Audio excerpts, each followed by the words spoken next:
Hello dear students, সবাইকে basic study YouTube চ্যানেলে স্বাগত জানাই। আশা করি তোমরা সবাই প্রথম ভিডিওটি দেখে নিয়েছো। যদি দেখে না থাকো, সবাই যাও বেসিক স্টাডি ইউটিউব চ্যানেলে গিয়ে প্রথম ভিডিওটি দেখে নাও, কারণ আমরা শুরু করেছি 60 ডে স্পিকিং ইংলিশ কোর্স। তো যারা যারা ভিডিওটি দেখোনি দেখে নাও, এবং যারা দেখেছো তাদের মোস্ট ওয়েলকাম সেকেন্ড ভিডিওতে, এবং যারা যারা শেয়ার করোনি ভিডিওটি শেয়ার করে দাও এবং চ্যানেলটিকে সাবস্ক্রাইব করে দাও। তো শুরু করছি আজকের day 2 class. I hope you all are fine and I'm also fine. So let's get started the video of day 2. So আজকে day 2 এর ক্লাস আমাদের শুরু হবে কি সেন্টেন্স দিয়ে। সেন্টেন্স যেটা থাকবে আমাদের টাইমের ওপর বেস করে। বেসিক্যালি তো সেন্টেন্স অনেক ধরনের হয়, কিন্তু আজকে আমরা টাইম অনুযায়ী সেন্টেন্স দেখে নেব। টাইম অনুযায়ী সেন্টেন্স হচ্ছে 3 ধরনের: প্রেজেন্ট, পাস্ট, ফিউচার। এই তিনটির বাইরে টাইম অনুযায়ী সেন্টেন্স হতে পারে না। যদি হয় তাহলে তোমরা আমাকে কমেন্ট সেকশনে জানাও। টাইম অনুযায়ী এই তিনটির বাইরে কিছু হয় না। প্রেজেন্ট মিন্স বর্তমান, পাস্ট অতীত, ফিউচার ভবিষ্যৎ।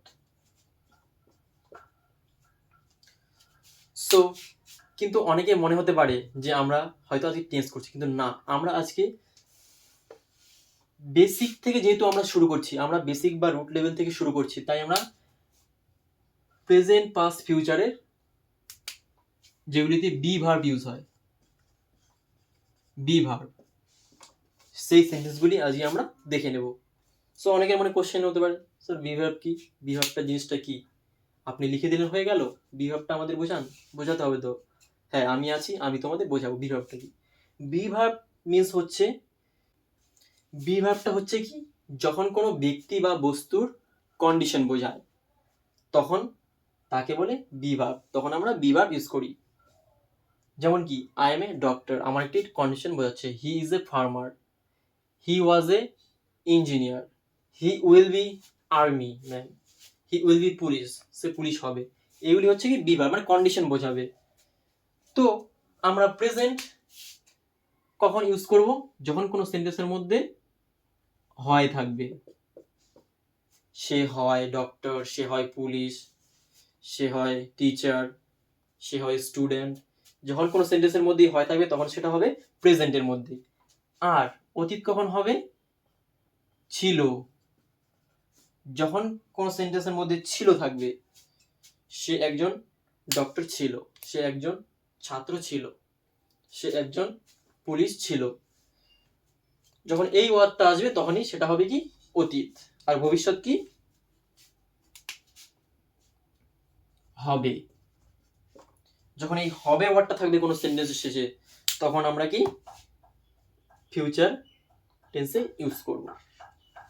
তো প্রেজেন্টে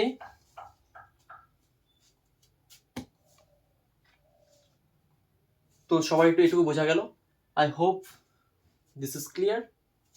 সো প্রথমে আমরা যাব হচ্ছে প্রেজেন্টে বা বর্তমানে। তো প্রেজেন্টে আমাদের কি ইউজ হয়? যখন বি ভার্বের আমরা প্রেজেন্ট ইউজ করি তখন কি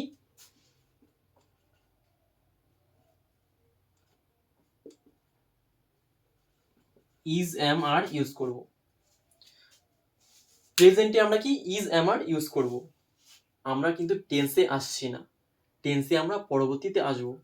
আমরা আজকে বি ভার্ব নিয়ে আলোচনা করব, বি ভার্বের মধ্যে প্রেজেন্ট। সো প্রেজেন্টে আমরা কি ইজ এম আর ইউজ করি। তো ইজটা কখন ইউজ করব আমরা? হি, শি, ইট, যে কোনো নেম, এরপরে কি আমরা ইজ ব্যবহার করব। এম কখন ব্যবহার করব? এম ব্যবহার করব শুধু আই। এম সবসময় আয়ের পরেই বসবে, এম আর কোনো ক্ষেত্রে ইউজ হয় না। আর কখন ব্যবহার করব? ইউ, উই, দে এসব ক্ষেত্রে আমরা কি আর ব্যবহার করব। সো এটুকু সবার ক্লিয়ার হয়ে গেল। সেন্টেন্স টাইম অনুযায়ী 3 ধরনের, প্রেজেন্ট, পাস্ট, ফিউচার। এবং প্রেজেন্ট কাকে বলবো? যখন কোনো সেন্টেন্সের শেষে হয় থাকবে তখন আমরা কি সেটি প্রেজেন্ট বা বর্তমান কাল ধরবো। এবং পাস্ট কখন কাকে বলবো? যখন কোনো সেন্টেন্স শেষে ছিল থাকবে তখন সেটা কি পাস্ট। এবং হবে কোনো সেন্টেন্সের সাথে হবে থাকবে, কোনো সেন্টেন্সের শেষে হবে থাকবে, সেটা হচ্ছে কি ফিউচার সেন্টেন্স। তো প্রেজেন্টের ইজ আমরা ইউজ করি। তো অনেকের কোনো কোশ্চেন আসতে পারে যে হ্যাজারটা কোথায় যাবে? হ্যাজারটাও আমরা পরে আসবো, যেহেতু আমরা আজকে বিভার্ব নিয়ে আলোচনা করব তাই ইজ এমআর টাই ইউজ করব। আমরা টেন্সের মধ্যে আসছি না আপাতত। সো আমরা বুঝে গেলাম ইজ কখন ব্যবহার করা হয়। হি, শি, ইট নেমের ক্ষেত্রে ইজ, আয়ের ক্ষেত্রে এম, এবং ইউ, উই, দে এগুলোর ক্ষেত্রে কি আর ইউজ করব। সো আমরা দেখিনি উদাহরণ।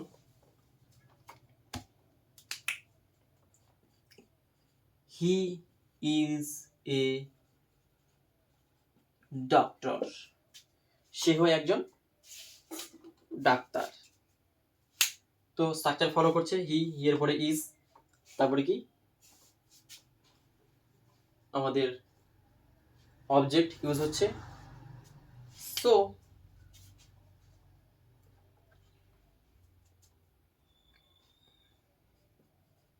হি ইজ নট এ ডক্টর, সে একজন ডক্টর নয়।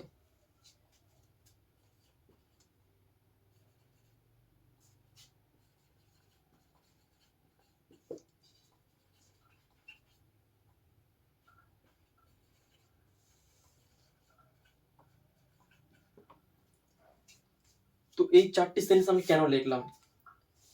কারণ আমরা কি একটা সেন্টেন্সকে 4 ভাবে বলতে পারি। হি ইজ এ ডক্টর, এটা কি সেন্টেন্স? সিম্পল। যেহেতু আমরা সেন্টেন্স নিয়ে আলোচনা করছি তাই সেন্টেন্সটা জেনে নেব। Simple. Is he a doctor, এটা কি sentence? Negative. Is he a doctor, এটা কি? Interrogative. Interrogative sentence. Why is he a doctor, সে কেন, এটা হচ্ছে কি অ্যাডভার্ব ইন্টারোগেটিভ। সো সিম্পল সেন্টেন্সে কি একদম সাবজেক্ট, ভার্ব, অবজেক্ট থাকবে, আর কিছু থাকবে না। এটা হচ্ছে কি সিম্পল। আর নেগেটিভ কি? হি ইজ নট এ ডক্টর, যখনই কোনো সেন্টেন্সের মধ্যে নট চলে আসবে সেটা কি নেগেটিভ সেন্টেন্স। আর যখনই কোনো হেল্পিং ভার্ব দিয়ে শুরু হবে তখন সেটা হয়ে যাবে কি আমাদের interrogative. Is he a doctor, সে কি হয় ডক্টর, এটা হচ্ছে কি ইন্টারোগেটিভ। আর যখনই এই WH ওয়ার্ড চলে আসবে তখনই সেটা হয়ে যাবে কি অ্যাডভার্ব ইন্টারোগেটিভ। সে কেন একজন ডক্টর। তো সবাইটাও ক্লিয়ার? এইভাবেই আমাদের বেসিক থেকে গ্রাউন্ড থেকে শুরু করতে হবে। হয়তো অনেকেই জানা হতে পারে, অনেকে আছে যারা অ্যাডভান্স আছো, তাদের বলছি তোমরাও দেখো, তোমরাও কিছু না কিছু হয়তো মিস করে গেছো, সেগুলি বুঝতে পারবে। তো এটা হয়ে গেল আমাদের প্রেজেন্টের এক্সাম্পল। এবার দেখবো আমরা হচ্ছে পাস্টের।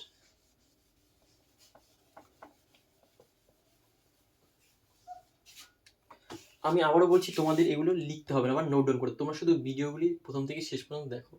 আমি টেলিগ্রাম চ্যানেলে সব নোটস প্রোভাইড করে দেবো, জাস্ট তোমরা প্রথম থেকে শেষ পর্যন্ত ভিডিওটি দেখো। এবার আসছে হচ্ছে আমরা পাস্টে। পাস্ট অর্থাৎ অতীত। সো পাস্টে আমরা কি ইউজ করি? ওয়াজ, ওয়্যার। তো তোমাদের মনে কোশ্চেন আসতে পারে হ্যাডটা কোথায় গেল? হ্যাড আমরা আসবো, হ্যাডের সম্বন্ধে আমরা আলোচনা করব। যখন আমরা টেন্স নিয়ে আলোচনা করব তখন আমরা হ্যাড নিয়েও আলোচনা করব। যেহেতু আমরা বিভার্ব নিয়ে আলোচনা করছি তাই আমরা শুধু ওয়াজ আর ওয়্যারটাই ইউজ করব কন্ডিশনের ক্ষেত্রে। সো ওয়াজ আর ওয়্যার কিভাবে ইউজ করব?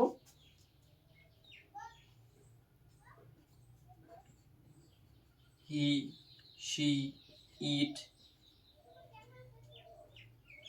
নেমের ক্ষেত্রে কি আমরা ওয়াজ ব্যবহার করি, এবং আয়ের ক্ষেত্রে। আর ওয়ার কখন ব্যবহার করা হয়? You, they,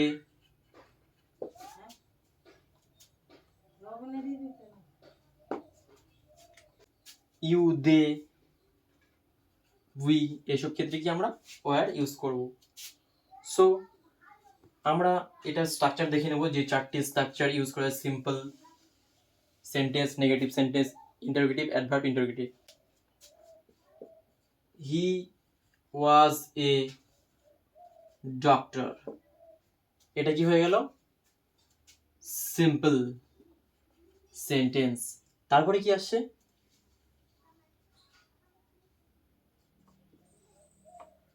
he was not a doctor, এটা কি হয়ে গেল আমাদের? নেগেটিভ। তারপরে কি আসছে? ওয়াজ হি এ ডক্টর, সে কি একজন ডক্টর? সে কি একজন ডক্টর? তারপরে কি আসে? Why was he a doctor, সে কেন সে একজন ডক্টর ছিলেন? তাহলে কি আসলাম? হি ওয়াজ এ ডক্টর, সে একজন ডক্টর ছিলেন, এটা কি সিম্পল। তারপরে he was not a doctor, সে ডক্টর ছিলেন না, বা তিনি একজন ডক্টর ছিলেন না। ওয়াজ হি এ ডক্টর, সে কি একজন ডক্টর ছিলেন? Why was he a doctor, সে কেন একজন ডক্টর ছিলেন? তো এটা হয়ে গেল আমাদের ইন্টারোগেটিভ, এটা হলো অ্যাডভার্ব ইন্টারোগেটিভ। সো আমরা এই স্ট্রাকচার পড়ে নিলাম। আমি যেহেতু একটা সেন্টেন্স দিয়ে বোঝাচ্ছি, তোমরা চেষ্টা করবে আরো বিভিন্ন সেন্টেন্স লিখে এইভাবে স্ট্রাকচার অনুযায়ী কনভার্ট করা, তাহলে তোমরা আরো ক্লিয়ার হয়ে যাবে জিনিসটার ব্যাপারে, যে কিভাবে সেন্টেন্সটাকে ট্রান্সফর্ম করতে হবে একটির সাথে আরেকটি। How it will going to be. So ওই তো ফার্স্ট ভিডিও বলেছিলাম না, রাইটিং লিখতে হবে, তাই তোমাদের কি লেখাও প্র্যাকটিস করতে হবে। এবার আসছি হচ্ছে আমরা কি ফিউচার।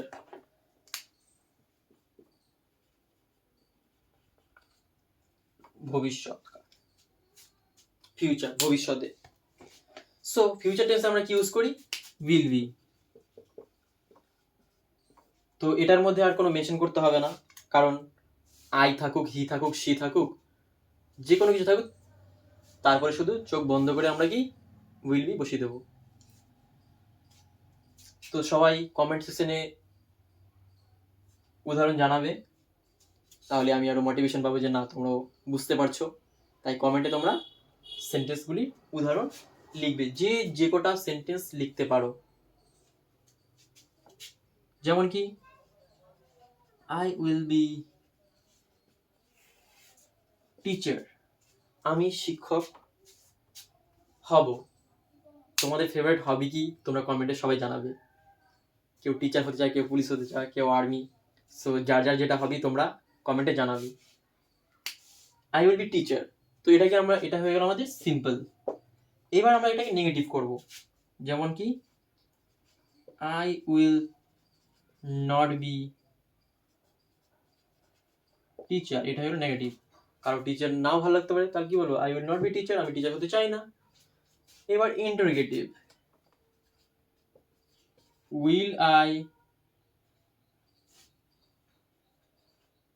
বি এ টিচার, এটা হয়ে গেল কি ইন্টারোগেটিভ। আমি কি টিচার হব, এটা হয়ে গেল কি আমাদের ইন্টারোগেটিভ। এবার কি অ্যাডভার্বিয়েটিভ, why will I be a teacher, আমি কেন একজন শিক্ষক হব। তো এটা হয়ে গেল আমাদের কি অ্যাডভার্ব ইন্টারোগেটিভ। সো এইভাবেই একটা একটা করে তোমরা সেন্টেন্স লিখবে। আগে ফার্স্টে যে কোনো একটি সেন্টেন্স লিখবে সিম্পলের, ওইটাকে নেগেটিভ, ইন্টারোগেটিভ এবং অ্যাডভার্ব ইন্টারোগেটিভ কনভার্ট করবে। এবং নিজে নিজে বলার চেষ্টা করবে, তারপরেই তোমরা দেখবে তোমাদের ইমপ্রুভ হয়ে যাচ্ছে। আর যদি ইমপ্রুভ না হয় তাহলে আমি গ্যারান্টি দিচ্ছি তোমরা পরবর্তী ভিডিও আমায় কমেন্টে জানাবে যে হ্যাঁ আমাদের ইমপ্রুভ হচ্ছে না। আর যদি ইমপ্রুভ হয় চ্যানেলটিকে সাবস্ক্রাইব করবে, চ্যানেলটিকে শেয়ার করবে, লাইক করবে এবং কমেন্টে জানাবে।